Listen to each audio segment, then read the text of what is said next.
축구라는 스포츠는 가끔씩 논리로는 설명할 수 없는 기적 같은 순간들을 우리에게 선물하곤 합니다. 이번 U23 아시안컵에서 전 세계 축구 팬들의 시선이 집중된 곳은 우승 후보인 한국이나 일본이 아니었습니다. 그 주인공은 바로 동남아시아의 붉은 돌풍, 베트남입니다. 베트남은 이번 조별리그에서 역사상 유례없는 3전 전승, 조 1위라는 믿기 힘든 대기록을 작성하며 8강 무대에 당당히 입성했습니다. 단순히 운이 좋아서 올라간 것이 아닙니다. 그들은 경기 내용 면에서도 상대를 압도하는 짜임새 있는 축구를 보여주었기 때문입니다. 현지 언론과 아시아 매체들은 앞다투어 베트남의 급격한 성장 배경을 분석하기 바쁜데 결론은 언제나 하나의 공통된 지점으로 모이고 있습니다. 그것은 바로 베트남 축구의 심장을 다시 뛰게 만든 한국 축구 레전드 3인방의 존재입니다. 오늘 베트남 축구를 아시아의 다크호스로 변모시킨 김상식 감독과 코칭 스태프들의 활약상, 그리고 그 속에 숨겨진 디테일한 이야기들을 아주 깊이 있게 파헤쳐 보겠습니다. 대회를 시작하기 전 베트남 축구를 이끄는 김상식 감독이 내걸었던 목표는 소박하게도 8강 진출이었습니다. 한국이나 일본, 이란 같은 아시아의 전통 강호들에게 8강은 통과 의례에 불과하지만 피파 랭킹 100위권 바뀐 베트남에게는 사실 벅찬 도전이었습니다. 만약 김상식 감독이 처음부터 우승을 운운했다면 오히려 주제 파악을 못한다는 비난에 시달렸을지도 모릅니다. 하지만 김 감독은 철저하게 현실을 직시했고 단계별로 팀을 완성해 나가는 전략을 택했습니다. 그리고 그 결과는 실로 놀라웠습니다. 단 한 번도 이겨보지 못했던 중동의 복병 요르단을 꺾은 것을 시작으로 베트남은 파죽지세로 달려나갔습니다. 특히 이번 조별리그의 하이라이트는 단연 사우디아라비아와의 최종전이었습니다. 사우디아라비아는 베트남보다 피파 랭킹이 무려 56계단이나 높으며 강력한 오일머니를 바탕으로 아시아 축구를 호령하는 거대 공룡입니다. 개최국의 이점까지 안고 있는 사우디를 상대로 승리한다는 것은 사실상 불가능에 가까운 미션이었습니다. 그러나 베트남은 보란듯이 이 1승리를 거두며 아시아 축구계를 경악하게 만들었습니다. 태국 언론들조차 베트남은 이제 동남아 레벨을 넘어섰다며 질투 섞인 부러움을 토해낼 정도였습니다. 베트남의 이번 승리는 단순히 자국의 경사로만 끝나지 않았습니다.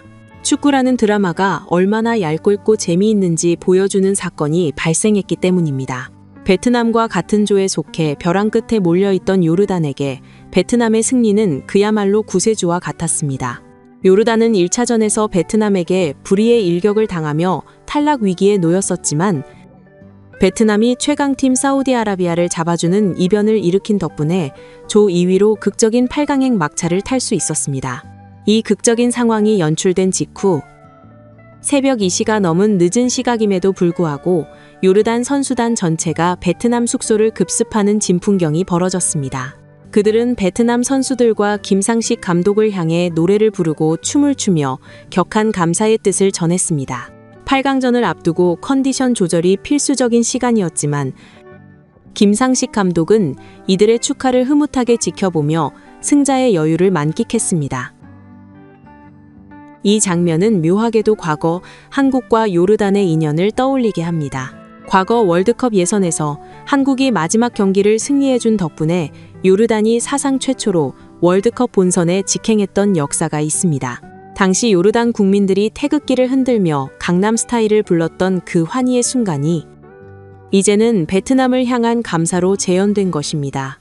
베트남은 이제 단순히 경기만 잘하는 팀이 아니라 타국의 운명까지 결정짓는 킹메이커의 위치에 올라섰습니다. 베트남이 강팀으로 변모할 수 있었던 가장 큰 원동력은 무엇보다 수비의 안정화에 있습니다. 그리고 그 중심에는 한국 축구의 영원한 수문장, 이훈재 골키퍼 코치가 버티고 있습니다. 김상식 감독이 부임 초기 베트남 축구협회에 가장 강력하게 요청했던 것이 바로 전문 골키퍼 코치의 영입이었습니다.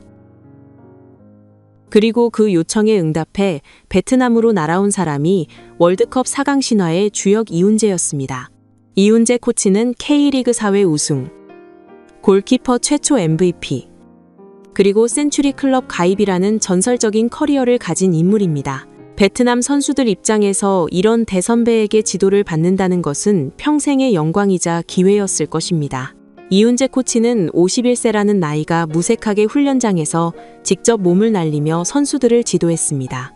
그는 단순히 공을 막는 기술뿐만 아니라 수비 라인을 조율하고 상대 공격수의 심리를 읽는 수호신으로서의 덕목을 전수했습니다. 그 결과는 사우디아라비아전에서 여실히 증명되었습니다.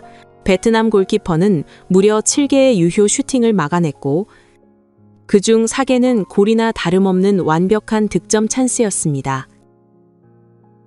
현지 언론은 이것은 행운이 아니다, 골키퍼의 실력이다라며 극찬을 아끼지 않았습니다. 이훈재라는 최고의 스승 밑에서 베트남의 골키퍼들은 매 경기 눈부시게 성장하고 있습니다.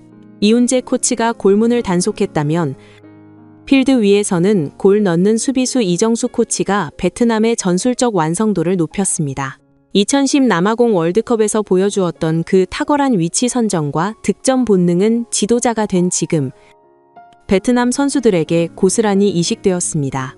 김상식 사단에 합류한 이정수 코치는 베트남의 세트피스 전술을 전담하고 있습니다. 약팀이 강팀을 잡을 수 있는 가장 확실한 무기인 세트피스에서 베트남은 놀라운 집중력을 보여주었습니다. 이번 대회 5득점 중 2골이 세트피스, 2골이 페널티킥 유도에서 나왔다는 사실은 이정수 코치의 영향력이 절대적임을 시사합니다. 또한 그는 특유의 파이터 기질로 순하기만 했던 베트남 선수들의 정신력을 개조했습니다. 경기장에서 더욱 거칠게 부딪히고 끝까지 물고 늘어지는 투쟁심을 심어준 것입니다. 현대 축구를 경험한 센터백 출신인 김상식 감독과 이정수 코치의 시너지는 베트남 수비진을 일본 다음 가는 아시아 최강의 방패로 만들어냈습니다. 조별리그 3경기 1실점이라는 경이로운 기록은 이들 코칭 스태프가 흘린 땀방울의 증거입니다. 현재의 베트남 현지 반응은 그야말로 축제 분위기입니다. 박항서 감독이 떠난 후 베트남 축구가 무너질 것이라 우려했던 시선들은 이제 김상식 감독을 향한 찬사로 바뀌었습니다.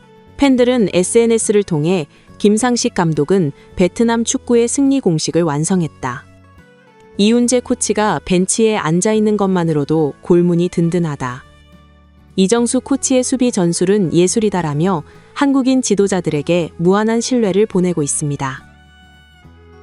특히 한국의 호랑이들이 우리 베트남을 지켜주는 기분이다라는 반응은 가슴 뭉클한 감동을 줍니다. 베트남 축구협회 회장이 라커룸을 찾아 선수들을 격려할 때 그의 옆에는 항상 이훈재 코치가 서 있었습니다. 이는 팀 내에서 한국인 코치진의 위상이 얼마나 높은지를 단적으로 보여주는 장면입니다. 조 1위로 8강에 진출하며 강력한 우승 후보인 일본을 피했다는 실리적인 성과까지 챙긴 김상식호는 이제 더 높은 곳을 바라보고 있습니다. 이번 U23 아시안컵은 베트남 축구 역사에 길이 남을 분기점이 될 것입니다. 과거 동남아 수준에 머물러 있던 그들은 한국인 지도자들의 헌신적인 지도를 통해 아시아 정상권 팀들과 어깨를 나란히 할 수 있는 경쟁력을 갖추게 되었습니다. 김상식 감독의 지략, 이훈재 코치의 노하우, 이정수 코치의 전술이 완벽하게 어우러진 결과입니다. 베트남 축구협회는 이 보물 같은 지도자들을 절대 놓쳐서는 안 될 것입니다.